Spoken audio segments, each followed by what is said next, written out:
Luke chapter 14. And it came to pass, as he went into the house of one of the chief Pharisees to eat bread on the Sabbath day, that they watched him.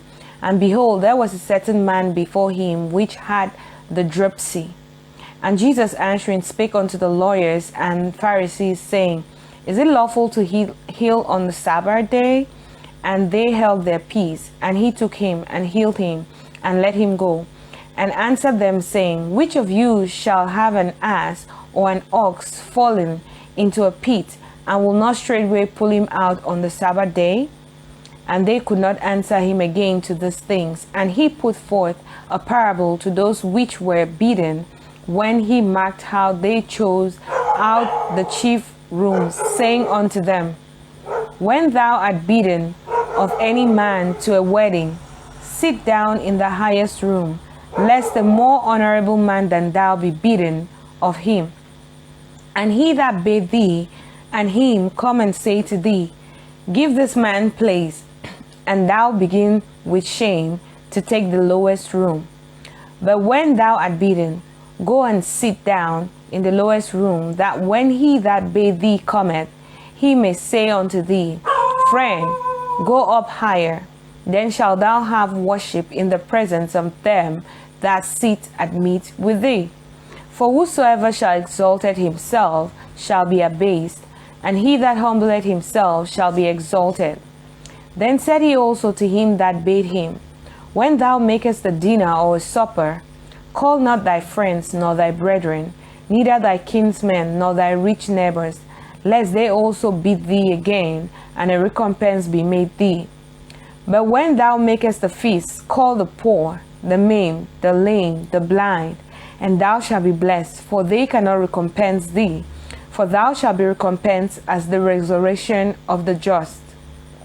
And when one of them that sat at meat with him heard these things, he said unto him, Blessed is he that shall not eat bread in the kingdom of God. Then said he unto him, A certain man made a great supper, and bade many, and sent his servant at supper time to say to them that were bidden, Come, for all things are now ready. And they all with one consent began to make excuse. The first said unto him, I have bought a piece of ground, and I must needs go and see it. I pray thee, have me excused. And another said, I bought 5 yoke of oxen, and I go to prove them. I pray thee, have me excused. And another said, I have married a wife, and therefore I cannot come. So that servant came and shewed his lord these things. Then the master of the house, being angry, said to his servant, Go out quickly into the streets and lanes of the city, and bring in hither the poor, and the maimed, and the halt, and the blind. And the servant said, Lord, it is done as thou hast commanded, and yet there is room.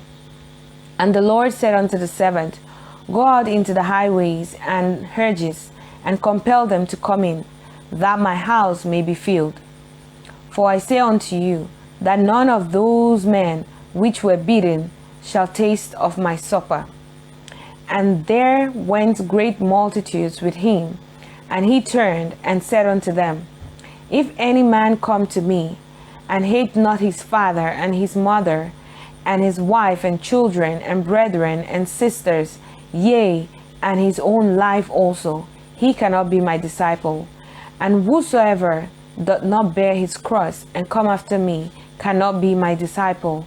For which of you, intending to build a tower, sitteth not down first and counteth the cost, whether he have sufficient to finish it?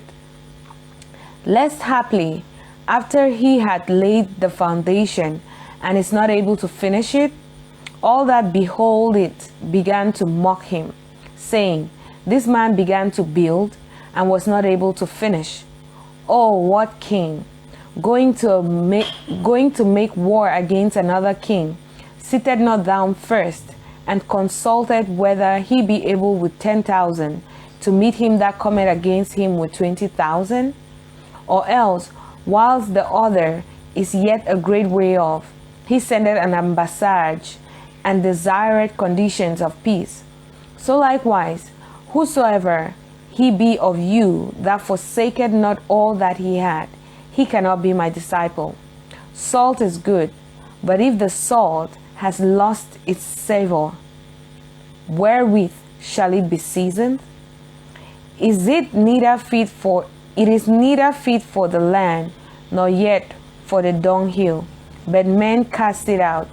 He that has ears to hear, let him hear.